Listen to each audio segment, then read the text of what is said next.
दोस्तों, आज सूचना इंडिया चैनल आ पहुंचा है आपको इस ऑक्सीजन प्लांट का भ्रमण कराने, जहां आप जानेंगे कैसे ऑक्सीजन गैस का उत्पादन किया जाता है। आगे देखिए हमारे प्रतिनिधि तरुण खंडेलवाल की स्पेशल रिपोर्ट। जैसा कि आप सब जानते हैं, सभी इंसानों में जिंदा रहने के लिए आवश्यक प्राणवायु कही जाने वाली ऑक्सीजन गैस हमें प्राकृतिक वातावरण से प्राप्त होती है, परंतु कोरोना की गंभीर बीमारी से संक्रमित मरीजों की जान बचाने के लिए वेंटिलेटर के माध्यम से दी जाने वाली ऑक्सीजन की आवश्यक जरूरत ने बड़ी परेशानी खड़ी कर दी है। ऐसे में ऑक्सीजन की इस जरूरत को पूरा करने के लिए उत्पादन प्लांटों द्वारा बनाई जाने वाली कृत्रिम ऑक्सीजन को विकल्प के रूप में अपनाना पड़ा। ऐसी विकट स्थिति में कोविड से पीड़ित मरीजों की जान बचाने में सहायक ऑक्सीजन के उत्पादन में महत्वपूर्ण भूमिका निभा रहा कोटा के डीसीएम रोड स्थित चंबल औद्योगिक क्षेत्र में स्थापित सबसे बड़े ऑक्सीजन उत्पादक कंपनी कोटा ऑक्सीजन प्लांट को आज आप देखेंगे और जानेंगे कि कैसे ऑक्सीजन तैयार की जाती है और कैसे इसे कड़ी सुरक्षा में सप्लाई किया जाता है। कोटा ऑक्सीजन प्लांट में जहां ऑक्सीजन का उत्पादन किया जाता है, कोरोना जैसी गंभीर बीमारी से जूझने वाले मरीजों के लिए प्राणवायु ऑक्सीजन की खपत जहां इन दोनों बहुत ज़्यादा बढ़ गई थी, वही कोटा ऑक्सीजन प्लांट ने अपनी पूरी भूमिका इसकी व्यवस्था बनाए रखने में की। हमारे साथ इस वक्त मौजूद है यहाँ इस प्लांट पे उत्पादन प्रक्रिया के चीफ इंजीनियर जितेंद्र राठौड़ जी। आइए हम उनसे जानेंगे कि किस प्रकार से ऑक्सीजन का उत्पादन किया जाता है। जितेंद्र जी, हम लोग के एटमॉस्फेयर की एयर जो है उसको किर्लोस्कर कंप्रेसर लगा हुआ है। पूरे ऑक्सीजन प्रोक्योरमेंट का जो है, इसके उत्पादन का जो पहला पूरे चरण है, कृपया आप क्रमबद्ध बता पाएंगे हमें? हाँ जी। पहला चरण जो है वहां से लेकर अंतिम चरण तक। हाँ, मैं बता रहा हूँ। पहला चरण है अपन कंप्रेसर से एयर को खींचते हैं और खींच के कंप्रेस करके उसकी स्पीड बढ़ा लेते हैं। उसके बाद में अपन आते हैं आफ्टर कूलर में। कंप्रेसर, ये हमारा कंप्रेसर है, एयर कंप्रेसर है, 4th स्टेज का कंप्रेसर है। ये चारों स्टेज में स्टेप बाय स्टेप जाता है। उसके बाद में प्रेशर 50 kg प्रेशर मेंटेन होता है। 50 kg प्रेशर हम इसको मॉइस्चर सेपरेटर में डालते हैं।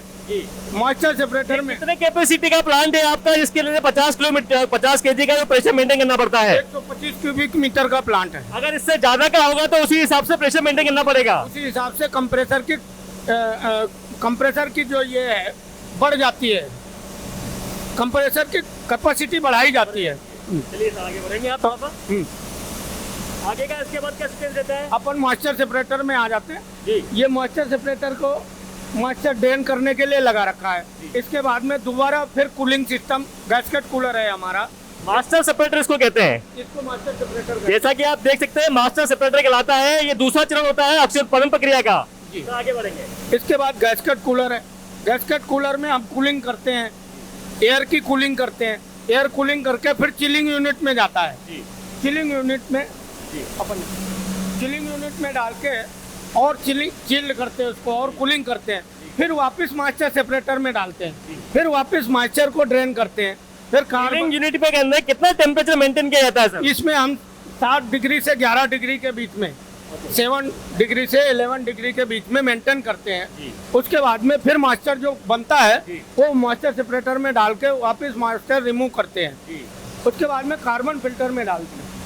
कार्बन फिल्टर में आ जाता है जैसा, तो बचा कुचा कार्बन है वो अपन कार्बन इसमें ऑब्जर्व कर लेता है, कार्बन फिल्टर, और ड्राई एयर को आगे बढ़ाता है। तो उस एयर को फिर फिल्टर में डालते हैं, सिरेमिक फिल्टर बोलते हैं। सिरेमिक फिल्टर से इसको पास करा के मॉलिक्यूलर स्यू ड्रायर में डालते हैं। इसमें केमिकल होता है मॉलिक्यूलर स्यू। उस केमिकल के द्वारा पास करा के पूरा ड्राई एयर को हम वापस एयर सेपरेशन यूनिट में डालते हैं। और एयर सेपरेशन यूनिट जैसा कि आप देख सकते हैं, ये एयर सेपरेशन यूनिट है। इसका ये लास्ट स्टेज है उत्पादन प्रक्रिया का सर? हाँ, प्रक्रिया का लास्ट स्टेज ये है। जैसा कि जितेंद्र राठौड़ जी बता रहे हैं, ये एयर सेपरेशन यूनिट जो है इस उत्पादन प्रक्रिया, ऑक्सीजन उत्पादन प्रक्रिया का अंतिम चरण होता है। आप इसको कृपया ध्यान से देखें। इसमें एयर सेपरेशन यूनिट में हीट एक्सचेंजर लगे होते हैं। उनके द्वारा हम ये एक्सपेंशन इंजन में डालते हैं। Expansion engine main cooling system ये करता है। ये 50 kg गैस को लेकर के 5 kg में डिस्चार्ज करता है। और एयर का क्रिटिकल टेम्परेचर -140 डिग्री होता है। 140 डिग्री में लिक्विड फॉर्म में कन्वर्ट होना चालू हो जाता है। तो वापस फिर एयर सेपरेशन यूनिट में लिक्विड अंदर डाला जाता है। वो टॉप कॉलम में जाता है। टॉप कॉलम से मिडिल कॉलम में आता है। मिडिल कॉलम में लिक्विड जो है जमा होता है, oxygen, pure oxygen liquid middle column में जमा होता है।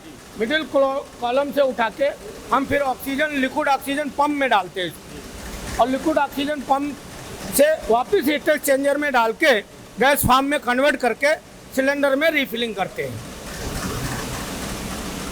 और लिक्विड, ये हमारा लिक्विड है, ये लिक्विड इस प्रकार का होता है जो हम आपको दिखाएं। ये हमारा लिक्विड ऑक्सीजन पंप है, लिक्विड ऑक्सीजन पंप है। ये धुआं किस प्रकार का है? ये वेपर है, इसको वेपर, ये लिक्विड जो है एटमॉस्फेयर में आने के बाद में वेपर बन के उड़ जाता है, तो ये वेपर है। और ये लिक्विड है, ये ऑक्सीजन लिक्विड, ये ब्लू कलर का।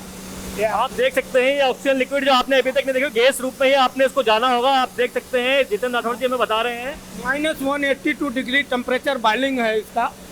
बॉइलिंग टेम्परेचर -182 डिग्री पे बॉयल हो रहा है। -182 डिग्री जो है इसका बॉइलिंग टेम्परेचर है। ये देखिए, ये एटमॉस्फेयर में आने के बाद वेपर होके उड़ जाएगा वापस। इसी लिक्विड से हम वापस गैस फार्म में कन्वर्ट करके ऑक्सीजन सिलेंडर में भरते हैं। जैसा कि आप देख सकते हैं इस वक्त ये ऑक्सीजन लिक्विड फॉर्म में इस ग्लास ट्यूब में भरी हुई है और ये वेपर होकर बाहर निकल रही है। जितेंद्र जी, हमें आप बता पाएंगे इस कोरोना आपदा काल के दौरान जो आपने व्यवस्था बनाए रखी, उसमें कोई ऐसा विशेष वाक्य अभी तक का, हाल तक का, आज तक का, जो आपको विशेष तौर पर से लोगों को बताने लायक आप समझते हो? किस विषय में? कोरोना काल में जो है लोगों को जो इस ऑक्सीजन की जो जरूरत पड़ी, सिलेंडर की जरूरत पड़ी, वो उनको उपलब्ध कराते वक्त किस तरीके से जो है आपको कोई ऐसा विशेष वाक्य कि जहां आपको लगा हो कि हाँ लोगों से साझा करना चाहिए? नहीं, मुझे बहुत तकलीफ़ इस बात की रही कि इस तरह से लोग आए और फिर उनमें से बहुत सारे परेशान लोग भी थे। अब उनकी परेशानी देख करके ऐसा लगता था कि कैसे किया जाए कि ये आपदा की घड़ी से हम लोग निकले। तो सारे हमारे जितने कर्मचारी और सब कंटिन्यू ड्यूटी करते रहे लगातार, इसमें 24 घंटे तक हम लोग लगे रहे और इसको नॉर्मल करने की कंडीशन में लगे रहे। कि ऑक्सीजन प्लांट से कहाँ तक के ऑक्सीजन की सप्लाई दी गई है? हमने यहाँ से लेकर के टोक तक, टोक से भी अभी बच्ची हमारे पास आई हुई थी, अभी भी आज ही लेके गई है। तो जहाँ से भी लोग आए हैं किसी को निराश नहीं किया। यहाँ से छबड़ा और झालावाड़ तक के लोग आए, अपन ने सबकी मदद करी है। वर्तमान में किस प्रकार की उपलब्धता है यहाँ पे? अभी भी हम जो भी लोग आ रहे हैं, डॉक्टर की पर्चियाँ हैं, थोड़ा गाइडलाइंस हैं गवर्नमेंट्स के, उस गाइडलाइन के हिसाब से ही दे रहे हैं। सरकार का कैसा? सरकार का बहुत अच्छा सहयोग रहा। स्थानीय प्रशासन का पूरा बहुत अच्छा सहयोग रहा। लोग बाग बहुत अच्छी मदद करी हमारी। काफ़ी असामान्य जो है खपत इसकी बढ़ गई थी इन दिनों कोरोना बीमारी के तहत ऑक्सीजन गैस की। तो इस दौरान आपको इस पूरी व्यवस्था को बनाए रखने में अपने सहयोगियों को किस प्रकार का आपको सहयोग मिला, उनका आप किस प्रकार से उल्लेख करना चाहेंगे? नहीं, हमारे को प्रशासन से बहुत अच्छा सहयोग रहा। आपके प्लान के सहयोगी और उस पूरे ऑक्सीजन पार्क प्रक्रिया के जो आपके वर्कर्स हैं, उनमें से किसी ऐसे विशेष व्यक्ति का नाम आप बताना चाहेंगे कि हाँ उनका आपको काफ़ी सहयोग रहा? नहीं, हमारा हर व्यक्ति 10 साल एक्सपीरियंस से कम कोई नहीं है और हर व्यक्ति पूरा मुस्तैदी के साथ यहाँ पे लगा हुआ था। हर कर्मचारी और ऑफिसर से लगा के कर्मचारी तक, और हमारे मैनेजर साहब भी लगे रहे। और यहाँ तक कि हमारे हेड ऑफिस से, जो हमारा बॉम्बे हेड ऑफिस है, वहाँ हमारे जगदीश साहब एनी टाइम गाइडलाइन देते रहे कि इस तरह करते जाओ। तो हमारा जितना भी ये था यहाँ से लेके हेड ऑफिस तक पूरा सहयोग रहा और सब लोग इस पे पूरी तत्परता से ध्यान से इस काम में लगे हुए हैं। तो ये थे आज हमारे ऑक्सीजन प्लांट के चीफ मैनेजर जितेंद्र राठौड़ जी, जिन्होंने हमारे पूरे ऑक्सीजन उत्पादन प्रक्रिया के बारे में हमें बताया कि कैसे इन्होंने जो है इस कोरोना काल में आने वाले मजबूर और लाचार जिन्हें ऑक्सीजन सिलेंडर की जरूरत थी, उन्हें कैसे इन्होंने पूरी व्यवस्था बनाए रखी और इन्होंने हमें इस ऑक्सीजन सिलेंडर का उपयोग करते वक्त सुरक्षा मानकों के बारे में बताया। आशा करते हैं कि आपको ये वीडियो पसंद आया होगा। कृपया सूचना इंडिया को देखते रहें। धन्यवाद।